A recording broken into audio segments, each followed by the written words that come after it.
golpeando el bolsillo del panameño. Bienvenido a Noticias 180 Minutos, te escuchamos. Buenos días, Rebeca. Buenos días, Ana Matilde, doctor Blandón, Álvaro. Bueno, lo que está pasando en este momento es que 20 colegios privados han señalado que van a cerrar y 25 otros lo harán el año que viene. Este tema lo habíamos tocado en un programa anterior, cuando hablábamos del impacto que ha tenido la caída del consumo a raíz de todo el tema minero y de la pérdida del grado de inversión, que ocasionó el aumento, entre otras cosas. Bueno, en Panamá y Panamá Oeste perdieron 125,000 empleos. Sí. Y se desaparecieron 60 millones mensuales en salarios, ¿no? Entonces, obviamente, el consumo cayó.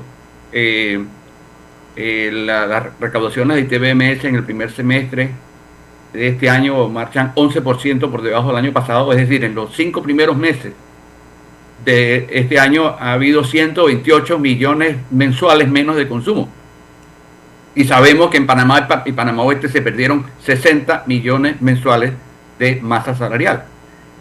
Pero el tema es que no solamente, y quizás lo que está ocasionando ahorita la crisis, porque hay una crisis severa en los colegios privados, es que aparte, digamos, de pues, la gente que perdió el trabajo, ha habido una reducción muy fuerte en el gasto discrecional. Es decir, bueno, aumentaron las hipotecas, eso lo sabemos todos, aumentaron las tasas de interés.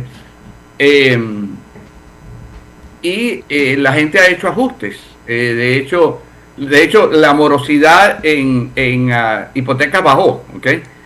No así con las financieras, que andan en 16 y tanto %.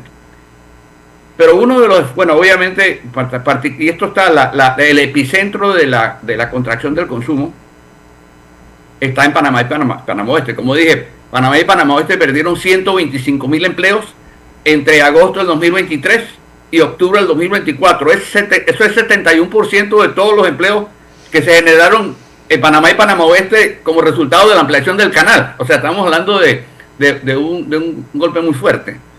Pero obviamente, al haber una reducción del gasto discrecional, entendido como aquel gasto que las familias asignan a rubros no esenciales entendidos como comida y medicinas, por ejemplo, hubo un impacto muy fuerte en el comercio.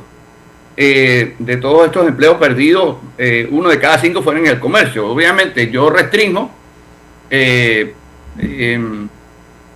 digamos, los gastos que no tienen que ver, como dije, con comida y medicina. Esto impactó fuertemente el comercio, hoteles y restaurantes y educación. De hecho, en la provincia de Panamá, solo en la provincia de Panamá, se perdieron 6.300 empleos en entidades privadas de enseñanza. A nivel nacional fueron 7.100 empleos. Eso es 28% de toda la fuerza laboral que trabajaba en entidades privadas de enseñanza. Pero en los colegios se agrega otro elemento, y es aquí quizás el aspecto más importante, es que existe una normativa, la ley 285 del 2022, en el artículo 47, que les prohíbe a los colegios retener boletines en caso de situaciones de morosidad. Y que esa era una de las principales preocupaciones de los padres de familia, justamente que le retuvieran el boletín de su acudido cuando quisiera cambiar de escuela, licenciada Ana Matilde. Sí, pero es que no tiene sentido que se utilice al estudiante como un rehén de la situación económica del padre. Claro. Sobre todo porque nuestra Constitución, que además de tener algunos elementos de corte liberal, también es social, establece en el artículo 91 que la educación es democrática y fundada en principios de solidaridad humana y justicia social. No hay más nada que hablar. Es imposible que un ente privado que actúa por concesión, porque la educación es un derecho, o sea, es el Estado el que la organiza, eso lo dice la Constitución panameña. Así es como el constituyente concibió la educación. La prestación del servicio particular es posible, sí, es un mandato constitucional también, pero los principios están fundados en esta base. Entonces es imposible que a un niño tú le digas, tu papá se quedó sin trabajo y por lo tanto yo me quedo con tu boletín hasta que tu papá pague. Es una vergüenza innecesaria, un escarnio que lo puede marcar para el resto de su vida. Y no tiene ninguna razón de ser que las condiciones del adulto afecten la psiquis y la educación de la criatura. Así que yo estoy totalmente de acuerdo en que no se pueda retener el boletín. Que puedan buscar otros mecanismos, claro que sí. Formas de pago, arreglos de pago, todo lo demás. Y que por supuesto el padre también comprenda su realidad. Y desde el momento en que tú sabes que no vas a poder pagar, entonces llevar a tu hijo a la escuela oficial. Y ahí donde viene la función primordial del Estado. Tener una calidad de educación oficial de tal nivel, porque esa es la obligación del Estado, que los padres no tengan que optar por la educación particular para salvar a los hijos de una mala educación, sino que fuera una opción de aquel que tiene holgura económica, que tiene la posibilidad y quiere llevar a su hijo a un ambiente con otras características de menor población, atención más directa o más especializada, alternativa de otros idiomas, la práctica de otras extracurriculares, etcétera. O sea, no sé si me explico el mensaje que quiero mandar en esto. O sea, una cosa es que tú puedas intervenir en el mercado con la posibilidad de hacer un negocio y otra muy distinta es mercantilizar la educación como la prestación de un servicio público. Sí, esencial, claro, porque es un servicio público esencial.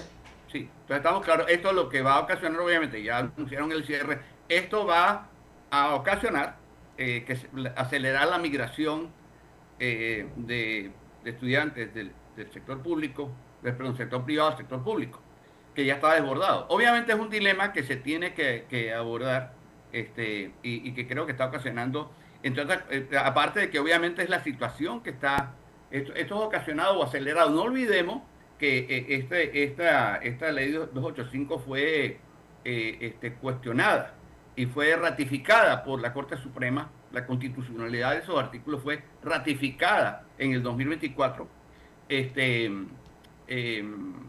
diciendo que no son inconstitucionales, había sido demandada. Entonces, creo que es un tema, es un dilema definitivamente, cómo establecer, el sistema público está desbordado totalmente, ya bueno, no hace falta ahondar sobre ese asunto.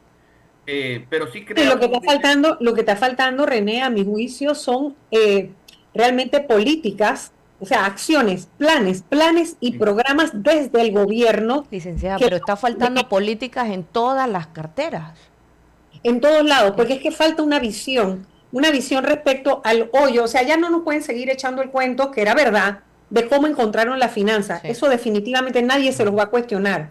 Pero a año y medio, ya tú en el gobierno tienes que tener un plan de cómo va a ser tu abordaje agresivo para poder inyectar dinero fresco en la economía, que significa atraer inversión. Creo que eso lo están haciendo con el tema de Mercosur. El presidente acaba de firmar ayer ya la ley que hace el tratado con el Mercosur. Esperemos que eso dé sus resultados, pero eso no va a ser inmediato. Así que habría que buscar cuáles son los posibles polos de desarrollo donde, generando la confianza, ¿verdad? Porque entonces ya con un comportamiento político que genere confianza, hacer que haya inversión local y atraer la extranjera. Pero mientras llega la extranjera, tú tienes que generar la confianza para que el sector privado genere empleo. Esa es la única salida. Sí, y lamentablemente no está ocurriendo, no ocurrió hasta ahora. O sea, no olvidemos que 7 de cada 10 empleos, a ver, 84% de todos los empleos del país los genera el sector privado, ¿okay? El otro 16% son funcionarios cuyos salarios pagamos con plata prestada. Y de esos 84%, 7 de cada 10 son informales y empleados en empresas de menos de 10 trabajadores. Quiere decir que el microempresario es la columna vertebral del empleo. Si a ellos les va bien, a todos nos va bien. Pero el problema es que tenemos una severa crisis de liquidez que está ocasionando un colapso del consumo, severo. Además, no es solamente local, porque a nivel internacional, ya el Fondo Monetario Internacional también ha dicho que hay una alarma respecto a la deuda global.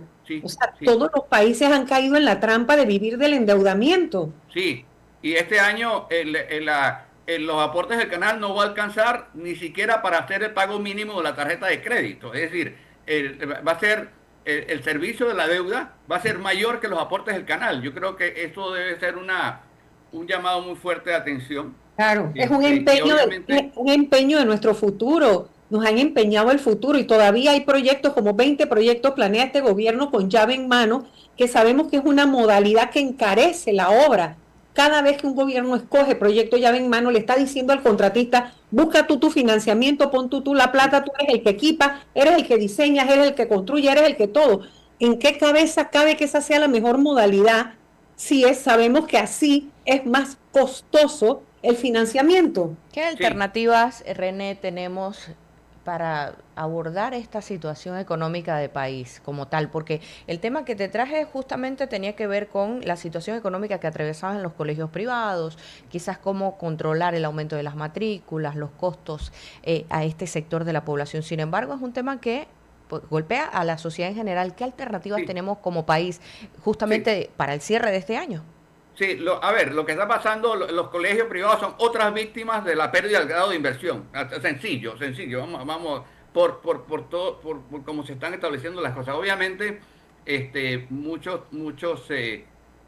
padres han sacado a sus hijos de las escuelas o han dejado de pagar las cuotas, sencillo, ¿no? Ahora, el problema es que obviamente tenemos los problemas de Chenchen se resuelven con Chenchen. ¿Cómo atraemos inversión privada al sector interno de la economía, que es donde está realmente el grueso de los empleos en el país? ¿Okay? Y son sectores que en los últimos 12 años solo han generado 100% empleo informal. ¿Okay? O sea, entonces obviamente no hay confianza para invertir en el país. Yo decía que 68%, 7 de cada 10 empleos en el país son privados, son informales y empleados en empresas de menos de 10 trabajadores. En el 2012 era 48%. O sea, las empresas están haciendo más chicas, no más grandes. Entonces, obviamente, por las razones que fuere, del 2012 para acá nos hemos endeudado para financiar funcionarios, ¿okay? E informales. Entonces, eso no es un tema coyuntural. A corto plazo, digamos, hay cosas positivas. Obviamente tenemos ya desempleo de 2 dígitos. Es cuestión nada más de esperar la confirmación de la cifra exacta por parte del INEC, que debe ocurrir, a finales de mes o a principios del mes que viene. Pero el tema central es que si no hay inversión, no hay generación de empleo formal. Si no hay empleo, no hay consumo, porque no hay plata. Así que mordiéndose la cola.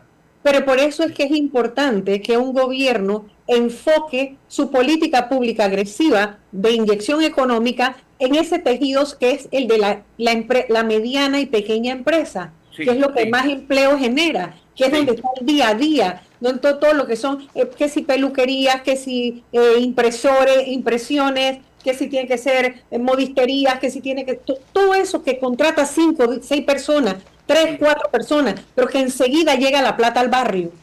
Para que la gente enseguida sale a comprar comida, medicina, gasolina. Todo. Yo veo, o sea, a la banca privada, la banca nacional. La banca nacional está líquida. ¿Okay? La pregunta del millón es, ¿cómo hacemos para que esa liquidez fluya hacia el sector privado para que genere empleo, hacia el sector productivo, ¿okay? Para que genere empleo? Entonces, obviamente no es la misma la situación del comercio que la situación de la industria, que la situación de la construcción.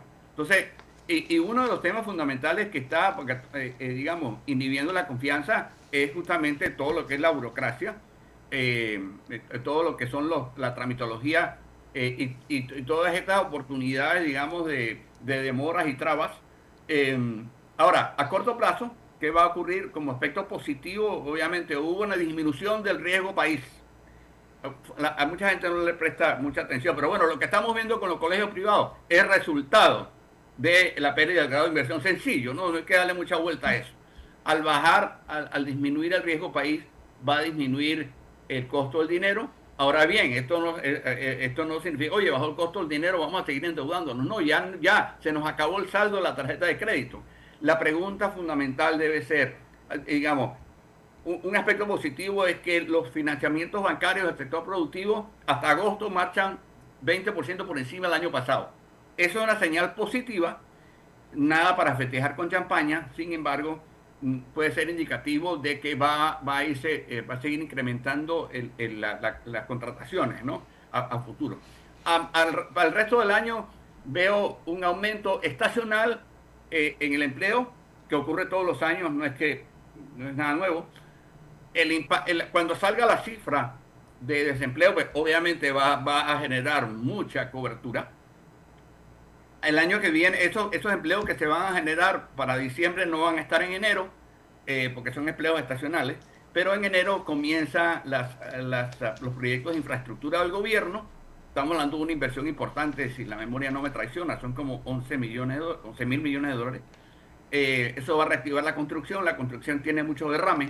También yo esperaría ver algo con la aprobación de la nueva ley de intereses preferenciales en materia de inversión privada en construcción, pero el año que viene va a seguir el año, digamos, mejorar. Obviamente ya debe haber una decisión con respecto a la mina, va a seguir un incremento, digamos, gradual. Sí veo una convergencia positiva en el primer trimestre del 2027, uno con la mina, asumo, ya operativa, full.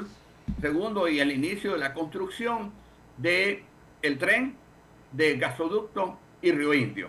Esa convergencia, pero que va a ocurrir, esa convergencia de los planetas ocurrirá en el primer trimestre del 2027. Sí veo un aumento importante en el crecimiento de la economía y el empleo. Ahora, digamos, volvemos al tema, todo gira alrededor de la confianza. ¿Qué tenemos que hacer? Porque decía que los financiamientos bancarios del sector productivo marchan 20% por encima del año pasado, lo cual es positivo porque estamos hablando del sector interno de la economía. Ahora bien, si yo no pienso que me va a ir bien en un negocio, ni que me regalen la plata. Entonces creo que es allí donde está digamos, el tema. Va a haber, como decía, una mejora estacional. Las 2/3 partes de las ventas del comercio se dan en los últimos 2 meses del año. Pero, digamos, esto no va a ser un acto, esto va a ser un proceso.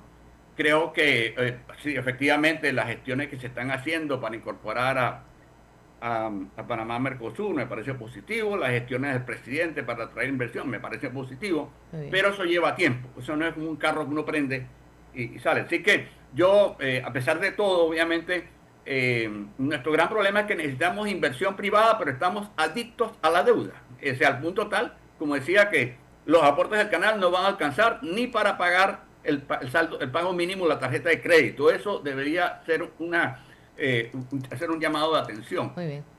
Obviamente se habla de reducir el tamaño del Estado, sí, pero la economía, el sector, desde el 2012, solo el Estado genera empleo formal. Entonces, obviamente esto va a llevar un proceso. Yo me siento optimista. Estamos viendo el final de un periodo, estamos viviendo la negación del drogadicto, ¿okay?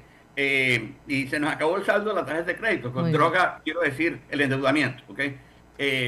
Pero, y estos, digamos, coletazos que se sienten de todo querer asumir, que el gobierno asuma todo, particularmente financieramente, cuando no tiene la plata, son lo que yo llamo la abstinencia del drogadicto. Sí, no es el camino, definitivamente. Vamos a salir de esto lo vamos a salir. Gracias, René. Licenciada Ana Matilde Gómez, ¿alguna reflexión final? No, bueno, insistir en eso, ¿no? En que no se ve ningún tipo de hoja de ruta, no se ve una dirección, uno no ve el faro, la luz al final del túnel, uno necesita que haya un gobierno. Pareciera que el gobierno se resiste a planificar, o sea, se resisten a planificar, a pensar dónde hay en este momento un nicho para poder desarrollar. Bueno, ¿qué provincia tiene un potencial, por ejemplo, turístico? Eso es algo en lo que rápidamente tú puedes capacitar personas y darles empleo para explotar algo turísticamente. ¿Cuánto le puedes meter, por ejemplo, en Colón, al área de San Lorenzo, qué sé yo, donde llegan turistas? El turismo de yates y de cara al mar, no le demos la espalda al mar. O sea, hay tanta cosa en la logística y en el tema de transporte, en el tema del turismo que yo creo se puede hacer rápidamente, me refiero, porque no necesita capacitar por mucho tiempo a las personas que ahí se emplean, que tal vez se podría generar empleo, pero no se ve. No se ve en el presupuesto, que es la herramienta que se usa para eso, que es un documento que no solamente es financiero, es un documento político también. Ahí es donde uno puede leer dónde están las prioridades y por dónde van a venir más o menos los tiros. Así que allí lamentablemente no se está viendo una planificación o a corto plazo la posibilidad de una inyección en las áreas donde se sabe que se genera más empleo. Y insisto y entiendo lo que René siempre nos explica. Sin empleo no hay consumo. No hay. Eso es así. La gente necesita ganar un dinero a través de su trabajo para poder consumir. Totalmente. Así es. Oiga, eso de negarse a planificar, muy difícil, muy duro, pero aparentemente y según lo que estamos viendo diariamente... Hay improvisación, hay mucha improvisación. Ni siquiera los inversionistas ven claro por dónde va la cosa. Sí. ¿Sí? Porque el presupuesto que debe ayudar para arrojar esas luces, a veces se vuelve muy político el documento o demasiado técnico y no te dice por dónde va la política pública, hacia dónde se va a inyectar realmente el esfuerzo del gobierno para activar la economía. Absolutamente. Licenciada Ana Matilde Gómez, muchísimas gracias por acompañarnos esta mañana. René Quevedo también, como siempre, por acá, contribuyéndonos con sus análisis económicos. Gracias. Vamos a actualizarnos en materia deportiva. Preste atención, hoy es un día muy importante para nuestro país.